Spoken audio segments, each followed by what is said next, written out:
ಹೊಸದಕ್ಕಿಂತ digital ಸುದ್ದಿವಾಹಿನಿಯ ದೈನಂದಿನ ಸುದ್ದಿ ವಿಶ್ಲೇಷಣೆ ರೇಷ್ಮೆ ರಾಜನೀತಿ ಕಾರ್ಯಕ್ರಮಕ್ಕೆ ಸುಸ್ವಾಗತ. ಟೆಸ್ಟ್ ಕ್ರಿಕೆಟ್ ವಿರಾಟ್ ಪರ್ವಕ್ಕೆ ತೆರೆ. ಇಡೀ ದೇಶವೇ ಕಳೆದ ಒಂದು ವಾರವಿಡೀ ಆಪರೇಷನ್ ಸಿಂಧೂರಿ ಪಾಕಿಸ್ತಾನಿ ಭಯೋತ್ಪಾದಕ ವಿರುದ್ಧದ ಸೇನಾ ಕಾರ್ಯಾಚರಣೆಯಲ್ಲಿ ಮುಳುಗಿರುವಾಗ ಹಠಾತ್ತನೆ ಕದನ ವಿರಾಮದ ನಂತರ ಕಳೆದ ಸೋಮವಾರ 12ನೇ ತಾರೀಕು ಮೇ 12ನೇ ತಾರೀಕು ದಿಢೀರ್ನ ಒಂದು ಪ್ರಕಟಣೆ ಬಂತು. ಅದು ಯಾರಿದ್ದ? ಭಾರತೀಯ ಕ್ರಿಕೆಟ್ನ ಅತ್ಯಂತ ಜನಪ್ರಿಯ, ಅಕ್ರಮಕಾರಿ ಮತ್ತು ಅತ್ಯಂತ ಚೈತನ್ಯಶಾಲಿ ಆಟಗಾರ, ಮಾಜಿ ಕ್ಯಾಪ್ಟನ್ ವಿರಾಟ್ ಕೊಹ್ಲಿ ಅವರ ನಿವೃತ್ತಿ.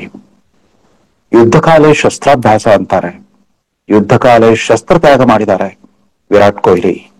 ಅಂದ್ರೆ ಟೆಸ್ಟ್ ಕ್ರಿಕೆಟ್ನಿಂದ ತಾನು ನಿವೃತ್ತಿ ಆಗುತ್ತಿರುವಾಗಿ ಇನ್ಸ್ಟಾಗ್ರಾಮ್ ಮೂಲಕ ಅವತ್ತು ಪ್ರಕಟಣೆ ಮಾಡಿಬಿಟ್ರು.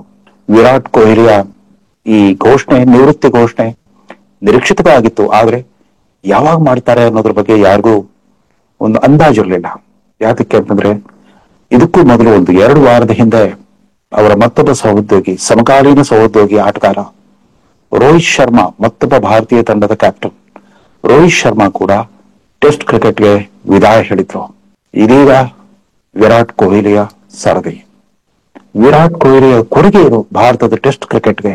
ಅಂದಾಗೆ ಟೆಸ್ಟ್ ಕ್ರಿಕೆಟ್ನ ಸುವರ್ಣ ಯುಗ ಇದ್ದಿದ್ದು 1950, 1960, 1970 ಮತ್ತು 1980ರ ದಶಕದ ಅರ್ಧ ಭಾಗದವರೆಗೂ ಇಡೀ ಕ್ರಿಕೆಟ್ ಜಗತ್ತೇ ಕ್ರಿಕೆಟ್ ಅಂದ್ರೆ ಟೆಸ್ಟ್ ಕ್ರಿಕೆಟ್ ಅನ್ನೋ ಹಾಗಾಗಿತ್ತು. ಅದ್ರ ಹೆಸರೇ ಟೆಸ್ಟ್ ಕ್ರಿಕೆಟ್. ನೋಡಿ, ಟೆಸ್ಟ್ ಅಂದ್ರೆ ಪರೀಕ್ಷೆ. ಅದೊಂದು ಒಬ್ಬ ಕ್ರೀಡಾಪಟುವಿನ ದೈಹಿಕ ಸಾಮರ್ಥ್ಯ, ಏಕಾಗ್ರತೆ ಮತ್ತು ಆಟದಲ್ಲಿನ ಪರಿಣಿತಿ, ಕೌಶಲ್ಯ ಎಲ್ಲದರ ಸತ್ವ ಪರೀಕ್ಷೆ ತರ ಇರ್ತಾ ಇತ್ತು. ನಮ್ಗೆ ಗೊತ್ತಿರೋ ಹಾಗೆ ಟೆಸ್ಟ್ ಕ್ರಿಕೆಟ್ಗೆ 100ಕ್ಕೂ ಅಧಿಕ ವರ್ಷಗಳ ಇತಿಹಾಸವಿದೆ. ಅದು ಸಾಂಪ್ರದಾಯಿಕವಾಗಿ ಮೇಲ್ಮಧ್ಯಮ ವರ್ಗದ ವಿರಾಮ ಕಾಲದ ಆಟವಾಗಿತ್ತು. ಆದ್ರೆ ಸಾಮುದಾಯಿಕ ಮನೋರಂಜನೆಯ ಏಕೈಕ ಮಾರ್ಗವಾಗಿತ್ತು. ಟೆಸ್ಟ್ ಕ್ರಿಕೆಟ್ನ ಸುವರ್ಣ ಯುಗದಲ್ಲಿ ಟೆಲಿವಿಷನ್ ಇರಲಿಲ್ಲ ಭಾರತದ ಮಟ್ಟಿಗೆ. ಕೇವಲ ರೇಡಿಯೋ ಮತ್ತು ಟ್ರಾನ್ಸಿಸ್ಟರ್ ಕಾಮೆಂಟ್ರಿಗಳ ಮೂಲಕ ಕ್ರಿಕೆಟ್ ಅನ್ನ ಇಡೀ ಒಂದು ತಲೆಮಾರು, ಹಲವಾರು ತಲೆಮಾರುಗಳ ಜನ ಆಸ್ವಾದಿಸ್ತಾ ಇದ್ದು ರೇಡಿಯೋ ವೀಕ್ಷಕರ ವಿವರಣೆ ಮತ್ತು ಟ್ರಾನ್ಸಿಸ್ಟರ್ಗಳ ಮೂಲಕ ಅವುಗಳ ಆಸ್ವಾದನೆ. ಸಿಟಿ ಬಸ್ಗಳು ಹೋಗ್ತಾ ಇದ್ದವರೆಲ್ಲ ಟ್ರಾನ್ಸಿಸ್ಟರ್ಗಳನ್ನ ಯಾವಾಗಲೂ ಕಿವಿ ಕಂಟಿಸ್ಕೊಂಡ ಇರ್ತಾ ಇದ್ರು. ಆ ತಲೆಮಾರಿಗೆ ಟೆಸ್ಟ್ ಕ್ರಿಕೆಟ್ ಆಗಿತ್ತು. ಅದಕ್ಕೆ ಅದನ್ನು ಜೆಂಟಲ್ಮನ್ಸ್ ಗೇಮ್, ಸಜ್ಜನರ ಆಟ ಅಂತ ಕರೀತಾ ಇದ್ರು. ಹೇಳಿ ಕೇಳಿ ಟೆಸ್ಟ್ ಕ್ರಿಕೆಟ್ ಅಂದ್ರೆ ಕೇವಲ 1 ತಾಸು ಅಥವಾ 4 ತಾಸಿನ ಆಟವಲ್ಲ, 1 ದಿನದ ಆಟವಲ್ಲ, ಸತತವಾಗಿ 5 ದಿನಗಳ ಆಟ. ಆ ಟೆಸ್ಟ್ ಕ್ರಿಕೆಟ್ನ ಸುವರ್ಣ ಯುಗದಲ್ಲಿ ಭಾರತಕ್ಕೆ ಒಂದು ಹೊಸ ಚೈತನ್ಯ ತಂದುಕೊಟ್ಟಿದ್ದು ನವಾಬ್ ಆಫ್ ಪಟೌಡಿ ಯಾರು ಅಂತಂದ್ರೆ ಬಾಲಿವುಡ್ ಚಿತ್ರರಂಗದ ಹಿರಿಯ ನಟಿ ಶರ್ಮಿಳಾ ಟ್ಯಾಗೋರ್ ಅವರ ಪತಿ. ಇವತ್ತು ಕೂಡ ಸಕ್ರಿಯವಾಗಿರೋ ಬಾಲಿವುಡ್ ಚಿತ್ರರಂಗ ಸಕ್ರಿಯ ಆಗಿರೋ ಸೈಫ್ ಅಲಿ ಖಾನ್ ತಂದೆ. ಈ ನವಾಬ್ ಆಫ್ ಪಟೌಡಿ ಅವರ ಹೆಸರೇ ಸೂಚಿಸುವ ಹಾಗೆ ಗ್ವಾಲಿಯರ್ ರಾಜವಂಶದಿಂದ ಬಂದವರು. ಅತ್ಯಂತ ಚಿಕ್ಕ ವಯಸ್ಸಿನಲ್ಲಿ ಅವರು ಭಾರತ ಕ್ರಿಕೆಟ್ ಟೆಸ್ಟ್ ತಂಡದ ಕ್ಯಾಪ್ಟನ್ ಆಗಿದ್ರು.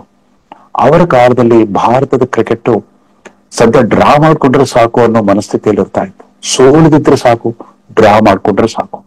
5 ದಿನದ ಆಟದಲ್ಲಿ ಬಹುಪಾಲು ಸೋಲೇ ಜಾಸ್ತಿ ಆಗಿರ್ತಾ ಇತ್ತು. ಆದ್ರೆ ಸೋಲಿನ ಸಾಧ್ಯತೆಯನ್ನ ಕಡಿಮೆ ಮಾಡ್ಕೊಂಡು ಡ್ರಾ ಮಾಡ್ಕೊಳ್ತಾ ಇದ್ರು.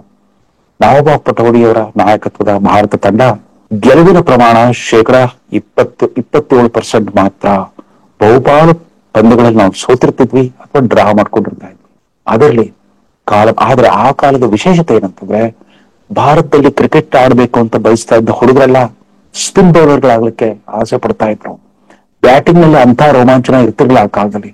ಕೆಲವು ಹೆಸರಾಂತ ಬ್ಯಾಟ್ಸ್ಮನ್ಗಳು ಇದ್ರು. ಆದ್ರೂ ಕೂಡ 4 ಜನ ಸ್ಪಿನ್ ಬೌಲರ್ಗಳು ಭಾರತದ ಟೆಸ್ಟ್ ಕ್ರಿಕೆಟ್ ಪರಂಪರೆಯ ಕೀರ್ತಿ ಪತಾಕೆಯನ್ನು ಜಗತ್ತಿನಾದ್ಯಂತ ಮೊಳಗಿಸಿದ್ರು. ಅವ್ರು ಯಾರು ಅಂತಂದ್ರೆ ಕರ್ನಾಟಕದವರ 2 ಲೆಗ್ ಸ್ಪಿನ್ನರ್ ಮತ್ತು googly bowler PS Chandrasekhar, off spinner AS Prasanna, Delhi ಮೂಲದ ಸರ್ದಾರ್ಜಿ ಬಿಷನ್ ಸಿಂಗ್ ಬೇಡಿ ಮತ್ತು ಮದ್ರಾಸ್ನ S ವೆಂಕಟರಾಘವನ್. ಈ 4ರನ್ನ ಸ್ಪಿನ್ ಮಾಂತ್ರಿಕರು ಅಂತ ಕರೀತಾ ಇದ್ರು, ಸ್ಪಿನ್ ಮ್ಯಾಜಿಷಿಯನ್ ಅಂತ. ಅವರ ಕಾಲದಲ್ಲಿ ಭಾರತದ ಬೌಲಿಂಗ್ ಅಂತಂದ್ರೆ ಸ್ಪಿನ್ ಬೌಲಿಂಗ್, ಫಾಸ್ಟ್ ಬೌಲ್, ವೇಗದ ಬೌಲರ್ಗಳೆಲ್ಲ ಸುಮ್ಮನೆ ಸಾಂಕೇತಿಕವಾಗಿ ಒಂದು 10 ಓವರ್ಗಳನ್ನ ಎಸ್ಬಿಟ್ಟು ಸುಮ್ಮನೆ ಬಿಡ್ತಾ ಇದ್ರು. ಟೆಸ್ಟ್ ಕ್ರಿಕೆಟ್ ನ 5 ದಿನಗಳು ಯಾವ ತರ ಇರುತ್ತೆ ಅಂತಂದ್ರೆ ಅದೊಂದು ಟೆಲಿವಿಷನ್ ಸೀರಿಯಲ್ ತರ. 5 ದಿನಗಳ ಕಾಲ ಅನೇಕ ಏರಿಳಿತಗಳು ಇರುತ್ತೆ. ಮೊದಲನೇ ದಿನವೇ ಭರ್ಜರಿ ಬ್ಯಾಟಿಂಗ್ ಮಾಡಿ 300ಕ್ಕೂ ಅಧಿಕ ರನ್ ಪೇರಿಸುವ ಒಂದು ತಂಡ ಎರಡನೇ ಇನ್ನಿಂಗ್ಸ್ ಅಲ್ಲಿ ದಿಢೀರ್ನ ಕುಸ್ತೋಗ್ಬಿಡ್ಬೋದು, ಅಥವಾ ಮೊದಲನೇ ಇನ್ನಿಂಗ್ಸ್ ಅಲ್ಲಿ ತೀವ್ರ ಹಿನ್ನಡೆ ಅನುಭವಿಸಿದ ತನಗೆ ಎದುರಾಳಿ ತಂಡಕ್ಕೆ ಒಂದು 150 ರನ್ ಲೀಡ್ ಕೊಟ್ಟಿರೋ ತಂಡ ಇದ್ದಕ್ಕಿದ್ದಂತೆ ಚೇತರಿಸ್ಕೊಂಡ್ಬಿಟ್ಟು 4ನೇ ದಿನದ ನಂತರ ಮತ್ತೆ ತನ್ನ ಪರಾಕ್ರಮ ತೋರ್ಬಿಟ್ಟು ಗೆದ್ದು ಬಿಡಬಹುದು. ಅಥವಾ 5ನೇ ದಿನದವರೆಗೂ ಯಾರು ಗೆಲ್ತಾರೆ ಯಾರು ಸೋಲ್ತಾರೆ ಅನ್ನೋ ಅನಿಶ್ಚಿತತೆ ಮುಂದುವರೆದ್ಬಿಟ್ಟು ಕಡೆಗೆ ಡ್ರಾದಲ್ಲಿ ಮುಕ್ತಾಯ ಆಗ್ಬೋದು. ಏನಾದ್ರೂ ಸರಿನೇ 5 ದಿನಗಳ ಕಾಲ ಆ ಟೆಸ್ಟ್ ಕ್ರಿಕೆಟ್ನ ಸುವರ್ಣ ಯುಗದಲ್ಲಿ ಜನ ರಜಾ ಹಾಕ್ಬಿಟ್ಟು ಆರಾಮವಾಗಿ, ಅವಾಗೆಲ್ಲ ಭದ್ರತಾ ಸಮಸ್ಯೆಗಳು ಇರ್ತಾ ಇರಲಿಲ್ಲ. ಆ ಸ್ಟೇಡಿಯಂ ಒಳಗನೆ ಎಲ್ಲರೂ ಟಿಫಿನ್ ಕ್ಯಾರಿಗಳು ತಂದ್ಕೊಂಡ್ಬಿಟ್ಟು ಲಂಚ್ ಟೈಮ್, ಟೀ ಟೈಮ್ ಈ ತರ ಅನುಭವಿಸ್ತಾ ಇದ್ರು. ಊಟೋಪಚಾರಗಳ ಸಮೇತ ಆ ಕ್ರಿಕೆಟ್ ತಂಡವನ್ನ ಆಸ್ವಾದಿಸ್ತಾ ಇದ್ರು.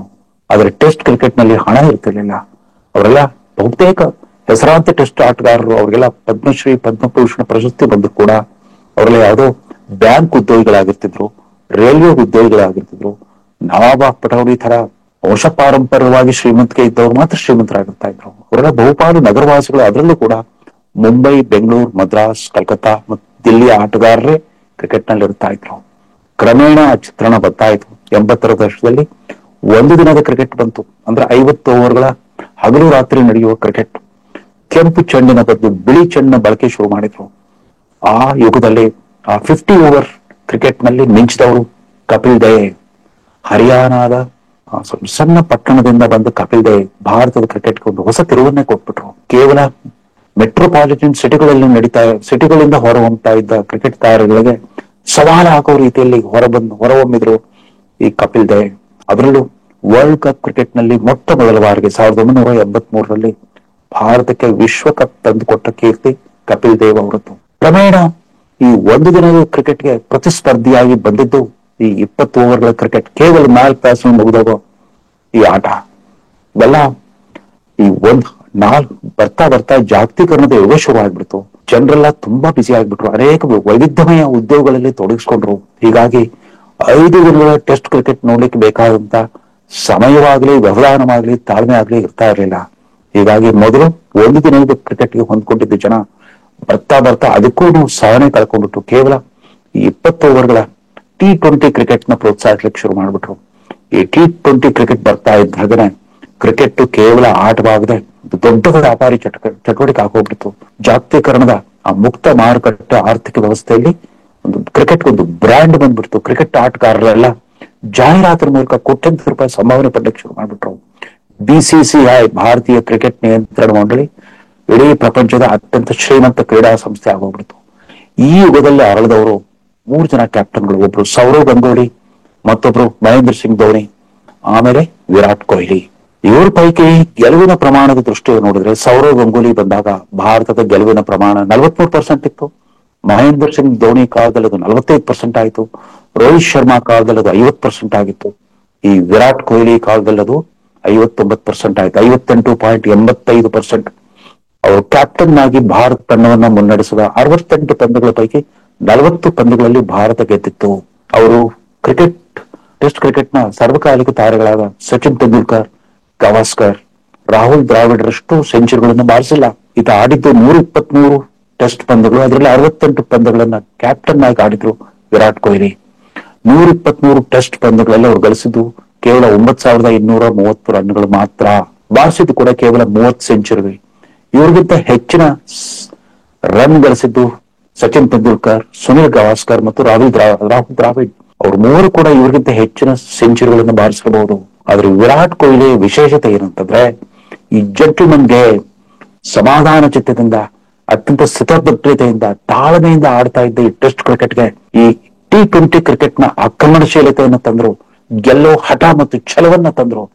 ಮಹೇಂದ್ರ ಸಿಂಗ್ ಧೋನಿ ಈಗಾಗಲೇ ಒಂದು ಕ್ರಾಂತಿಕಾರಕ ಬದಲಾವಣೆ ತಂದುಬಿಟ್ಟಿದ್ರು.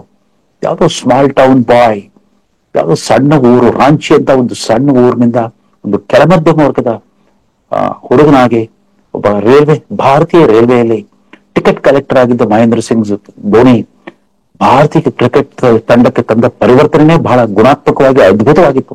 ವಿಕೆಟ್ ಕೀಪರ್, ಬ್ಯಾಟ್ಸ್ಮನ್ ಆಗಿ, ಕ್ಯಾಪ್ಟನ್ ಆಗಿ ಭಾರತಕ್ಕೆ ಒಂದು ಗೆಲ್ಲುವ ಪರಂಪರೆಯ ಬುನಾದಿ ಹಾಕಿದ್ದು ಮಹೇಂದ್ರ ಸಿಂಗ್ ಧೋನಿ. ಅದಕ್ಕೂ ಮುಂಚೆ ಸೌರವ್ ಗಂಗೂಲಿ, ಈ ಕೋಲ್ಕತ್ತಾದ ಸೌರವ್ ಗಂಗೂಲಿ ಕೂಡ ಆ ಬೆಂಗಾಲಿಗಳ ಹೋರಾಟ ಮನೋಧರ್ಮವನ್ನ ಭಾರತೀಯ ಕ್ರಿಕೆಟ್ಗೆ ತಂದುಕೊಟ್ಟಿದ್ರು. ರಾಂಚಿ ಅಂತ ಸಣ್ಣ ಪಟ್ಟಣದ ಕೆಳಮಧ್ಯಮ ವರ್ಗದ ಕುಟುಂಬದ ರೈಲ್ವೆ ಇಲಾಖೆಯಲ್ಲಿ ಟಿಕೆಟ್ ಕಲೆಕ್ಟರ್ ಆಗಿ ಕೆಲಸ ಮಾಡ್ತಿದ್ದ ಮಹೇಂದ್ರ ಸಿಂಗ್ ಧೋನಿ ಇದ್ದಕ್ಕಿದ್ದಂತೆ ಧ್ರುವತಾರೆ ಅಂತ ಅರಳ್ಬಿಟ್ರು, ಹೊರಹೊಮ್ಮಿದ್ರು. ಒಂಥರ ಧೂಮಕೇತುವಿನಂತೆ ಹೊರಹೊಮ್ಮಿದ್ರು. ವಿಕೆಟ್ ಕೀಪರ್, ಬ್ಯಾಟ್ಸ್ಮನ್ ಆಗಿ, ಕ್ಯಾಪ್ಟನ್ ಆಗಿ ಭಾರತದ ಕ್ರಿಕೆಟ್ ತಂಡಕ್ಕೆ 3 ವಿಧದ ಕ್ರಿಕೆಟ್ ನಲ್ಲಿ, ಅಂದ್ರೆ test cricket, one day cricket ಮತ್ತು T20 ಕ್ರಿಕೆಟ್ 3 ವಿಧದ ಕ್ರೀಡಾ ಪಂದ್ಯಗಳಲ್ಲಿ ಒಂದು ಹೊಸತನವನ್ನ ತಂದುಕೊಟ್ರು. ಗೆಲ್ಲುವ ಛಲ ಮತ್ತು ಒಂದು ಸಾಮೂಹಿಕ ಒಂದು ಸಹಕಾರಿ ಭಾವನೆಯನ್ನು ಮೂಡಿಸಿದ್ರು. ಒಂದು ಭಾರತೀಯ ತಂಡದ 11 ಜನ ಆಟಗಾರರು ಕೂಡ ನಾಯಕನ ಮೇಲೆ ವಿಶ್ವಾಸ ಇಡುವ ರೀತಿಯಲ್ಲಿ ಪ್ರೀತಿಯಿಂದ ಮುಂದುವರಿಯೋದ್ರಲ್ಲಿ ಭಾರತೀಯ ಕ್ರಿಕೆಟ್ಗೆ ಒಂದು ಹೊಸ ಚಲನಶೀಲತೆ ತಂದುಕೊಟ್ಟಿದ್ರು ಮಹೇಂದ್ರ ಸಿಂಗ್ ಧೋನಿ. ಅವರು ಕ್ಯಾಪ್ಟನ್ ಆಗಿ ಆಡಿದ 60 ಪಂದ್ಯಗಳ ಪೈಕಿ ಗೆದ್ದಿದ್ದು 27 ಪಂದ್ಯಗಳನ್ನು ಮಾತ್ರ. ವಿರಾಟ್ ಕೊಹ್ಲಿ 68 ಪಂದ್ಯಗಳಲ್ಲಿ ಕ್ಯಾಪ್ಟನ್ ಆಗ್ಬಿಟ್ಟು 40 ಪಂದ್ಯಗಳಲ್ಲಿ ಭಾರತವನ್ನು ಗೆಲ್ಸಿದ್ರು. ಭಾರತವನ್ನು ಗೆಲ್ಸಿದ್ದಷ್ಟೇ ಅಲ್ಲ, ಇಡೀ ಕ್ರಿಕೆಟ್ ಜಗತ್ತಿನಲ್ಲೇ ಒಂದು ತಂಡದ ಕ್ಯಾಪ್ಟನ್ ಆಗ್ಬಿಟ್ಟು, ರಾಷ್ಟ್ರೀಯ ತಂಡದ ಕ್ಯಾಪ್ಟನ್ ಆಗ್ಬಿಟ್ಟು 7 ಡಬಲ್ ಸೆಂಚುರಿಗಳನ್ನ ಮಾಡಿಸಿದ ದಾಖಲೆಯನ್ನು ಇವತ್ತಿಗೂ ಯಾರು ಸರಿಗಟ್ಲಿಕ್ಕೆ ಆಗಲ್ಲ. ಬಹುಶಃ ಮುಂದೆ ಕೂಡ ಸರಿಗಟ್ಲಿಕ್ಕೆ ಆಗಲ್ಲ ಅಂತ ಕಾಣುತ್ತೆ. ಈ 7 ಡಬಲ್ ಸೆಂಚುರಿಗಳು, ಆಮೇಲೆ ಅವರು ಗಳಿಸಿದ ಒಟ್ಟು 30 ಸೆಂಚುರಿಗಳ ಪೈಕಿ 20 ಅವರು ವಿದೇಶ ಪ್ರವಾಸದಲ್ಲೇ ಹೊಡೆದಿತ್ತು. ಈ ತರ ಅನೇಕ ದಾಖಲೆಗಳಿದೆ. ಆದ್ರೆ ಈ ಅವರ ದಾಖಲೆಗಳ ಅಂಕಿ ಸಂಖ್ಯೆಗಳಿಗಿಂತ ಹೆಚ್ಚಾಗಿ ಭಾರತೀಯ ತಂಡಕ್ಕೆ ಈ ವಿರಾಟ್ ಕೊಹ್ಲಿ ತನ್ನ ವ್ಯಕ್ತಿಗತ ಶಿಸ್ತು, ಕಠೋರವಾದ ಒಂದು ದಯದ್ರಾಢ್ಯತೆ, ಅದರಲ್ಲೂ ಫಿಟ್ನೆಸ್ ಫ್ರೀಕ್ ಅಂತ ಕರೀತಾ ಇದ್ರು ವಿರಾಟ್ ಕೊಹ್ಲಿಗೆ. ತಮ್ಮ ತಂಡದ ಆಟಗಾರರು ಎಲ್ಲರೂ ಕೂಡ ತಮ್ಮ ದೈಹಿಕ ವ್ಯಾಯಾಮಕ್ಕೆ, ತಮ್ಮ ಆರೋಗ್ಯ ಮತ್ತು ದೈಹಿಕ ಸದೃಢತೆಗೆ ಪ್ರಾಮುಖ್ಯತೆ ಕೊಡೋ ರೀತಿಯಲ್ಲಿ ತಂಡಕ್ಕೆ ವಿಶೇಷವಾದ ತರಬೇತಿಯನ್ನು ಕೊಟ್ಟರು, ಮಾರ್ಗದರ್ಶನ ಮಾಡ್ತಾ ಬಂದ್ರು. 50 ವರ್ಷಗಳ ಹಿಂದೆ ನವಾಬ್ ಆಫ್ ಪಟೌಡಿ ಕ್ಯಾಪ್ಟನ್ ಆಗಿದ್ದಾಗ ಸ್ಪಿನ್ನರ್ಗಳನ್ನ ಅವಲಂಬಿಸ್ಬಿಟ್ಟು ಭಾರತ ಗೆಲ್ತಾ ಇತ್ತು. ವಿರಾಟ್ ಕೊಹ್ಲಿ ಕಾಲದಲ್ಲಿ 4 ಜನ ವೇಗದ ಬೌಲರ್ಗಳನ್ನ ತಯಾರಿಸಿದ್ದು ಇದೇ ವಿರಾಟ್ ಕೊಹ್ಲಿ. ವಿರಾಟ್ ಕೊಹ್ಲಿ ಇವತ್ತಿನ ಭಾರತೀಯ ಕ್ರಿಕೆಟ್ ತಂಡಕ್ಕೆ ಕೊಟ್ಟ ಅತ್ಯಂತ ಅಮೂಲ್ಯ ಕೊಡುಗೆ ಅಂತಂದ್ರೆ number 1 fast bowler Jasprit Bumrah. ಕ್ರಿಕೆಟ್ನ 3 ವಿಧದ ಆಟದಲ್ಲೂ ಕೂಡ ತನ್ನ ಸಾಮರ್ಥ್ಯವನ್ನ ಮೆರೆದಿರೋ ಈ ಜಸ್ಪ್ರೀತ್ ಬುಮ್ರಾರನ್ನ ಇವತ್ತು ಬೌಲಿಂಗ್ ನ ಬ್ರಾಡ್ಮನ್ ಅಂತ ಕರೀತಾರೆ. ಕ್ರಿಕೆಟ್ ಇತಿಹಾಸದಲ್ಲೇನೆ ಆಸ್ಟ್ರೇಲಿಯಾದ ಆವತ್ತಿನ ಕಳೆದ ಶತಮಾನದ ಆಟಗಾರ ಡಾನ್ ಬ್ರಾಡ್ಮನ್ ಒಬ್ಬ ಬ್ಯಾಟ್ಸ್ಮನ್ ಆಗಿ ಅವರ ದಾಖಲೆಯನ್ನು ಯಾರೂ ಸರಿಗಟ್ಲಿಕ್ಕೆ ಸಾಧ್ಯವಾಗಿಲ್ಲ. ಅದೇ ರೀತಿ ಬೌಲಿಂಗ್ ನಲ್ಲಿ ಇವತ್ತು ಡಾನ್ ಬ್ರಾಡ್ಮನ್ ಅಂತ ಕರ್ಸ್ಕೊಳ್ತಾ ಇರೋ ಜಸ್ಪ್ರೀತ್ ಬುಮ್ರಾ ಜೊತೆಗೆ ಮೊಹಮ್ಮದ್ ಶಮಿ, ಸಿರಾಜ್ ಅಹಮದ್ ಮತ್ತು ಇಶಾಂತ್ ಶರ್ಮಾ 4 ಜನ ವೇಗದ ಬೌಲರ್ಗಳ ಜೊತೆಗೆ ಭಾರತವನ್ನು ಗೆಲ್ಲುವ ಸ್ಥಿತಿಗೆ ತಂದ್ರು ಈ ವಿರಾಟ್ ಕೊಹ್ಲಿ. ವಿರಾಟ್ ಕೊಹ್ಲಿ ಕೇವಲ ಆರಂಭದಲ್ಲಿ ತುಂಬಾ ಆಟದ ಮೈದಾನದಲ್ಲಿನ ವರ್ತನೆ ಭಾವಾತಿರೇಕದಿಂದ ತುಂಬಿರ್ತಾ ಇತ್ತು. ಸಿಕ್ಕಾಪಟ್ಟೆ ಕುಡಿದು ಕೊಪ್ಪಳಿಸೋದು, ಚೀರಾಡೋದು ಇದೆಲ್ಲ ಮಾಡ್ತಾ ಇದ್ರು. ಕ್ರಮೇಣ ಒಂದ್ಸಾರಿ ಪೆಟ್ಟು ತಿಂದಾಗ ಅವರ ಹಿರಿಯ ಸಹ ಆಟಗಾರರಿಂದ ಅವರಿಗೆ ಯಾರೋ ಜ್ಞಾನೋದಯವಾಯ್ತು ಅಂತ ಕಾಣುತ್ತೆ. ಆಗ ನಿಧಾನವಾಗಿ ತಮ್ಮ ಸ್ವಭಾವವನ್ನ, ಸಾರ್ವಜನಿಕ ವರ್ತನೆಯಲ್ಲಿ ಒಂದು ಸೌಮ್ಯತೆಯನ್ನ ತಂದ್ಕೊಳ್ತಾ ಹೋದ್ರು. ಪ್ರಜ್ಞಾಪೂರ್ವಕವಾದ ಪ್ರಯತ್ನದೊಂದಿಗೆ ತಮ್ಮ ಫಿಟ್ನೆಸ್ಸು, ದೇಹದಾಢ್ಯತೆ, ಆಕ್ರಮಣಕಾರಿ ಆಟ ಇದೆಲ್ಲದರ ಮೂಲಕ ಪ್ರಪಂಚದ ಎಲ್ಲ ಕ್ರಿಕೆಟ್ ಆಡುವ ದೇಶಗಳ ಎಲ್ಲ ಫಾಸ್ಟ್ ಬೌಲರ್ಗಳನ್ನು ಕೂಡ ಬಗ್ಗು ಬಡಿಯುವಂತ ಚೈತನ್ಯವನ್ನು ಪಡ್ಕೊಂಡ್ರು ವಿರಾಟ್ ಕೊಹ್ಲಿ. ವಿರಾಟ್ ಕೊಹ್ಲಿ ಯುಗದಲ್ಲಿ ಈ T20 ಕ್ರಿಕೆಟ್ ಅದು IPL ಕ್ರಿಕೆಟ್ ಆಗಿ ಪರಿವರ್ತನೆಗೊಂಡಿತು. ಹಾಗಾಗಿ ಕೋಟ್ಯಂತರ ರೂಪಾಯಿ ಹಣ ಹರಿದು ಬರೋಕ್ ಶುರುವಾಯಿತು. ಪ್ರೇಕ್ಷಕರು ಕೂಡ ತುಂಬಿ ತುಳುಕ್ತಾ ಇರ್ತಾರೆ ಸ್ಟೇಡಿಯಂಗಳಲ್ಲಿ. ಟೆಸ್ಟ್ ಕ್ರಿಕೆಟ್ಗೆ ಬರ್ತಾ ಬರ್ತಾ ಬರ್ತಾ ಪ್ರೇಕ್ಷಕರಿಲ್ಲದೆ ಖಾಲಿ ಮೈದಾನದಲ್ಲಿ ಆಟ ಆಡೋ ಸ್ಥಿತಿ ಬಂದಿತ್ತು. ಆದ್ರೆ ವಿರಾಟ್ ಕೊಹ್ಲಿ ತಂದ ಆಕ್ರಮಣಕಾರಿ ಶೈಲಿಯಿಂದಾಗಿ ಭಾರತದಲ್ಲಿ ಕೂಡ ಟೆಸ್ಟ್ ಕ್ರಿಕೆಟ್ ಆಡಿದಾಗ, ವಿದೇಶಿ ತಂಡಗಳು ಬಂದು ಟೆಸ್ಟ್ ಕ್ರಿಕೆಟ್ ಆಡುವಾಗ ಸ್ಟೇಡಿಯಂಗಳು ಭರ್ತಿ ಆಗುವಂತ ವಾತಾವರಣ ಬಂತು. ವಿದೇಶಗಳಲ್ಲೂ ಕೂಡ ವಿರಾಟ್ ಕೊಹ್ಲಿ ನಾಯಕತ್ವದ ಭಾರತ ತಂಡ ಹೋದಾಗಲೆಲ್ಲ ಕಿಕ್ಕಿರಿದು ಸೇರ್ತಾ ಇದ್ರು 5 ದಿನಗಳ ಕಾಲ. ಜೊತೆಗೆ ಯಾವ ತರದ ಒಂದು ವೇಗೋತ್ಕರ್ಷ ತಂದ್ರು ಅಂತಂದ್ರೆ ಟೆಸ್ಟ್ ಕ್ರಿಕೆಟ್ಗೆ 5 ದಿನಗಳಲ್ಲಿ ಮುಗಿಬೇಕಾಗಿದ್ದ ಪಂದ್ಯ 4 ದಿನಕ್ಕೆ, 3.5 ದಿನಕ್ಕೆ ಮುಕ್ತಾಯಗೊಳ್ಳುವಂತ ಸ್ಥಿತಿ ಬಂದ್ಬಿಡ್ತು. ಬಹುಶಃ ಅಂತಾರಾಷ್ಟ್ರೀಯ ಕ್ರಿಕೆಟ್ ನಿಯಂತ್ರಣ ಮಂಡಳಿ ಇನ್ ಮುಂದೆ ಮರು ಆಲೋಚನೆ ಮಾಡೋ ಸಾಧ್ಯತೆ ಇದೆ ಅಂತ ಕಾಣುತ್ತೆ. ಈ ವಿರಾಟ್ ಕೊಹ್ಲಿ ತರದ ಆಟಗಾರರು, ಜಸ್ಪ್ರೀತ್ ಬುಮ್ರಾ ತರದ ವೇಗದ ಬೌಲರ್ಗಳು ಇರೋ ಯುಗದಲ್ಲಿ ಟೆಸ್ಟ್ ಕ್ರಿಕೆಟ್ ನ ಅವಧಿಯನ್ನು ಕೂಡ ಯಾಕೆ ಮೊಟಕುಗೊಳಿಸಬಾರ್ದು ಅನ್ನೋ ಚಿಂತನೆ ಕೂಡ ನಡೀತಾ ಇರ್ಬೋದು ಅಂತ ಕಾಣುತ್ತೆ. ಆ ರೀತಿ ಭಾರತದ ಕ್ರಿಕೆಟ್ಗೆ ಗೆಲ್ಲುವ ಹಠ, ಛಲ, ಹೋರಾಡುವ ಛಲ, ಸೋಲೋ ಪಂದ್ಯವನ್ನು ಕೂಡ ವಿರೋಚಿತ ಹೋರಾಟದೊಂದಿಗೆ ಸೋಲ್ಬೇಕು ಅನ್ನೋ ಒಂದು ಪಾಠವನ್ನು ಕೂಡ ತಮ್ಮ ಸಹ ಆಟಗಾರರಿಗೆ ಕಲಿಸ್ಕೊಟ್ರು ಈ ವಿರಾಟ್ ಕೊಹ್ಲಿ. ಅನೇಕರು ಗೊತ್ತಿಲ್ಲ, 2014ರಲ್ಲಿ ಅಡಿಲೇಡ್ ನಲ್ಲಿ ನಡೆದ ಆಸ್ಟ್ರೇಲಿಯಾ ವಿರುದ್ಧದ ಟೆಸ್ಟ್ ಪಂದ್ಯದಲ್ಲಿ 2 ಇನ್ನಿಂಗ್ಸ್ ನಲ್ಲಿ ಸೆಂಚುರಿ ಬಾರಿಸಿದ್ರು ಈ ವಿರಾಟ್ ಕೊಹ್ಲಿ. ಆಸ್ಟ್ರೇಲಿಯಾ 517ಕ್ಕೆ 7 ವಿಕೆಟ್ಗೆ 517 ರನ್ ಗಳಿಸಿ ಡಿಕ್ಲೇರ್ ಮಾಡ್ಕೊಂಡ್ರು. ಭಾರತ ತಂಡ ಹೋರಾಡ್ಬಿಟ್ಟು 444 ತನ್ನ ಮೊದಲ ಇನ್ನಿಂಗ್ಸ್ ನಲ್ಲಿ ಗಳಿಸಿದಾಗ ವಿರಾಟ್ ಕೊಹ್ಲಿ 115 ರನ್ ಬಾರಿಸಿದ್ರು. ಎರಡನೇ ಇನ್ನಿಂಗ್ಸ್ ಅನ್ನ ಅವರು 290ಕ್ಕೆ 5 ವಿಕೆಟ್ಗೆ 290 ಗಳಿಸಿ ಡಿಕ್ಲೇರ್ ಮಾಡ್ಕೊಂಡಾಗ 365 ರನ್ಗಳ ಒಂದು ಗುರಿಯನ್ನ ಕೊಟ್ರು. ಆಗ್ಲೂ ಕೂಡ ಭಾರತ ತಂಡ ಎದೆಗುಂದಿಲ್ಲ. ವಿರಾಟ್ ಕೊಹ್ಲಿ 146 ರನ್ ಬಾರಿಸೋದ್ರ ಮೂಲಕ ಕೇವಲ 48 ರನ್ಗಳ ಅಂತರದಲ್ಲಿ ಭಾರತವನ್ನು ಸೋಲುವಾಗಿ ಮಾಡಿದ್ರು. ಆದ್ರೆ ಸರಣಿಯನ್ನ ಸೋತ್ರು ಕೂಡ ಇವರ ವೀರೋಚಿತವಾದ ಹೋರಾಟದಿಂದಾಗಿ ಭಾರತದ ಕ್ರಿಕೆಟ್ ತಂಡದ ಗೌರವ ಘನತೆಗಳು ಹಲವು ಪಟ್ಟು ಜಾಸ್ತಿ ಆಗ್ಬಿಟ್ರು. ಅದಾನಂತರ ಮರು ವರ್ಷದಲ್ಲಿ ನಡೆದ ಒಂದು ಪ್ರವಾಸದಲ್ಲಿ ಆಸ್ಟ್ರೇಲಿಯಾವನ್ನೇ ಬಗ್ಗು ಬಡಿದ್ರು ವಿರಾಟ್ ಕೊಹ್ಲಿ ನಾಯಕತ್ವದ ಭಾರತೀಯ ಕ್ರಿಕೆಟ್ ಆಟಗಾರರು. 2-1 ಪಂದ್ಯಗಳಿಂದ ಆ ಸರಣಿಯನ್ನ ಗೆದ್ದು ತೋರಿಸಿದ್ರು ವಿರಾಟ್ ಕೊಹ್ಲಿ. ಈ ರೀತಿ ಭಾರತ ತಂಡಕ್ಕೆ ಒಂದು ಹೊಸ ಚೈತನ್ಯ, ಹೊಸ ಶೈಲಿ ಎಲ್ಲವನ್ನು ತಂದುಕೊಟ್ಟ ವಿರಾಟ್ ಕೊಹ್ಲಿ. ಗೊತ್ತಿಲ್ಲ ಅವ್ರು ಬೆಂಗಳೂರಿನ ಅಳಿಯ.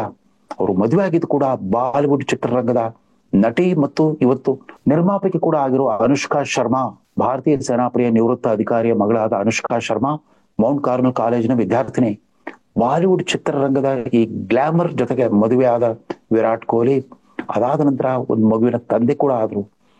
ಆಗ್ಲೂ ಕೂಡ ತನ್ನ ಜವಾಬ್ದಾರಿ, ಒಬ್ಬ ಕ್ಯಾಪ್ಟನ್ ಆಗಿ ಕ್ರಿಕೆಟ್ ತಂಡದ ನಾಯಕತ್ವವನ್ನು ಯಾವ ರೀತಿ ನಿಭಾಯಿಸಿದ್ರು, ತನ್ನ ಕೌಟುಂಬಿಕ ಬದುಕನ್ನು ಕೂಡ ಆದಷ್ಟು ಗೌರವದಿಂದ, ಘನತೆಯಿಂದ, ಸಂಯಮದಿಂದ ಸಾರ್ವಜನಿಕ ದೃಷ್ಟಿಗೆ ಬೀಳೋದು ಸಹಜ. ಗಂಡ ಕ್ರಿಕೆಟ್ ಸೂಪರ್ ಸ್ಟಾರ್, ಹೆಂಡತಿ ಬಾಲಿವುಡ್ ಸ್ಟಾರ್ ಇರುವಾಗ ಖಂಡಿತವಾಗೂ 24 ಗಂಟೆಗಳು ಕೂಡ ಸಾಮಾಜಿಕ ಜಾಲತಾಣದಲ್ಲಿ ಅವ್ರ ಬಗ್ಗೆ ಚರ್ಚೆಗಳು ನಡೀತಾ ಇರ್ತವೆ, ಟ್ರೋಲ್ಗಳು ಆಗ್ತಾ ಇರುತ್ತೆ. ಇರ್ಲಿ, ವಿರಾಟ್ ಕೊಹ್ಲಿ ಕಳೆದ 2-3 ವರ್ಷದ ಟೆಸ್ಟ್ ಕ್ರಿಕೆಟ್ ನಲ್ಲಿ ಅವರ ಫಾರ್ಮ್ ಕಳಪೆ ಆಗ್ತಾ ಬಂದಿತ್ತು, ಕುಸಿತಾ ಬಂದಿತ್ತು. ಅವ್ರಿಗೆ ಬರ್ತಾ ಬರ್ತಾ ವಯಸ್ಸಾಗ್ತಾ ಬಂತು. 36 ತಲುಪಿದಾಗ ಅವ್ರು ಇನ್ನೂ ಒಂದು ಸರಣಿಗೆ ಬೇಕು ಅಂತ BCCI ಅವರು ಬೇಡ್ಕೊಳ್ತಾ ಇದ್ರು. ಈಗ ಇಂಗ್ಲೆಂಡ್ ನಲ್ಲಿ ಈ ವರ್ಷ ನಡೀಬೇಕಾಗಿರೋ ಆ ಸರಣಿ ಒಂದಕ್ಕೆ ನೀವು ಬಂದ್ಬಿಡಿ, ಅದಾದ್ಮೇಲೆ ರಿಟೈರ್ಮೆಂಟ್ ಘೋಷಣೆ ಮಾಡಿ ಅಂತ ಹೇಳಿದ್ರು. ವಿರಾಟ್ ಕೊಹ್ಲಿ ಯಾವಾಗ್ಲೂ ತನಗೆ ಬೇಡಿಕೆ ಇದ್ದಾಗ್ಲೇನೆ ಶಸ್ತ್ರತ್ಯಾಗ ಮಾಡೋ ತೀರ್ಮಾನವನ್ನು ಕೈಗೊಂಡಿದ್ದಾರೆ. ತನ್ಮೂಲಕ ಭಾರತದ ಕ್ರಿಕೆಟ್ ಚರಿತ್ರೆಯಲ್ಲಿ ತನ್ನ ವಿಶಿಷ್ಟ ಸ್ಥಾನಮಾನವನ್ನು ಉಳಿಸ್ಕೊಂಡಿದ್ದಾರೆ. ಮೊನ್ನೆ ಅವರು ನಿವೃತ್ತರಾದಾಗ ಹಿರಿಯ ಕ್ರಿಕೆಟ್ ಆಟಗಾರರಾದ ಸುನಿಲ್ ಗವಾಸ್ಕರ್, ಸಚಿನ್ ತೆಂಡೂಲ್ಕರ್ ಆದಿಯಾಗಿ ಪ್ರತಿಯೊಬ್ಬರು ಕೂಡ ವಿರಾಟ್ ಕೊಹ್ಲಿಯ ಆಟದ ವೈಖರಿ ಮತ್ತು ಆತನ ವ್ಯಕ್ತಿತ್ವವನ್ನು ಬಡಿಸಿದ್ದನ್ನೇ ನೋಡಿದ್ರೆ ಅನ್ಸುತ್ತೆ ವಿರಾಟ್ ಕೊಹ್ಲಿಗೆ ತನ್ನದೇ ಆದ ಸ್ಥಾನಮಾನ ಇದೆ. ಅವರಷ್ಟು ರನ್ಗಳನ್ನು ಸಂಪಾದಿಸಿರಬಹುದು, ಅವರಷ್ಟು ಸೆಂಚುರಿಗಳನ್ನ ಬಾರಿಸದೇ ಇರಬಹುದು, ಆದ್ರೆ ಅನೇಕ ವಿಷಯಗಳಲ್ಲಿ ದಾಖಲೆಯನ್ನ ಮಾಡಿದ್ದಾರೆ. ಇವತ್ತು ಕೂಡ ಅವರು ಬೆಂಗಳೂರಿನ RCB ತಂಡದ ಜೊತೆಗೆ ಗುರುತಿಸಿಕೊಂಡಿದ್ದಾರೆ. RCB ಕೂಡ ಕ್ಯಾಪ್ಟನ್ ಆಗಿದ್ರು. ಬಹುಶಃ RCBಗೆ ಚಾಂಪಿಯನ್ಶಿಪ್ ತಂದ್ಕೊಡ್ಲಿಕ್ಕೆ ಆಗಿರದೆ ಹೋಗಬಹುದು. ಆದ್ರೆ ಕೊಹ್ಲಿ ಮೈದಾನಕ್ಕೆ ಇಳಿತಾರೆ ಅಂತಂದ್ರೆ ಪ್ರೇಕ್ಷಕರ ನಿರೀಕ್ಷೆಗಳು ಆಕಾಶಕ್ಕೆ ಇರುತ್ತೆ. ಇವತ್ತು ಕೂಡ ಈ ಇತ್ತೀಚಿನ ಈಗ ಅರ್ಧಕ್ಕೆ ನಿಂತು ಸ್ಥಗಿತಗೊಂಡಿರೋ IPL ಸರಣಿಯಲ್ಲಿ ಕೂಡ ಕೊಹ್ಲಿ ಮತ್ತೆ ತಮ್ಮ ಹಳೆಯ ಮಿಂಚನ್ನ ವಾಪಸ್ ಪಡ್ಕೊಂಡಿದ್ದಾರೆ. ಆಗಾಗ ಭರ್ಜರಿ ಹೊಡೆತಗಳ ಆಟವನ್ನ ಪ್ರದರ್ಶಿಸ್ತಾ ಇದ್ದಾರೆ. ಅದು ವಿರಾಟ್ ಕೊಹ್ಲಿಯ ವಿಶೇಷತೆ. ವಿರಾಟ್ ಕೊಹ್ಲಿ ಟೆಸ್ಟ್ ಕ್ರಿಕೆಟ್ ನಲ್ಲಿ ಮಾತ್ರ ಶಸ್ತ್ರತ್ಯಾಗ ಮಾಡಿದ್ದಾರೆ, ಇನ್ನು IPL ನಲ್ಲಿ ಕೂಡ ಅವರು ಮಿಂಚ್ತಾ ಇರ್ತಾರೆ ಅಂತ ಕಾಣುತ್ತೆ. ವಿರಾಟ್ ಕೊಹ್ಲಿಯ ಆ ಸಾಧನೆ ಮತ್ತು ವ್ಯಕ್ತಿತ್ವ ಮುಂಬರುವ ತಲೆಮಾರುಗಳ ಕ್ರೀಡಾಪಟುಗಳಿಗೆ ಖಂಡಿತವಾಗೂ ಒಂದು ಅನುಕರಣೀಯ ಮಾದರಿ ಅಂತ ಹೇಳ್ತಾ ಈ ಸಂಚಿಕೆಯನ್ನು ಮುಗಿಸ್ತಾ ಇದ್ದೇನೆ. ನಮಸ್ಕಾರ.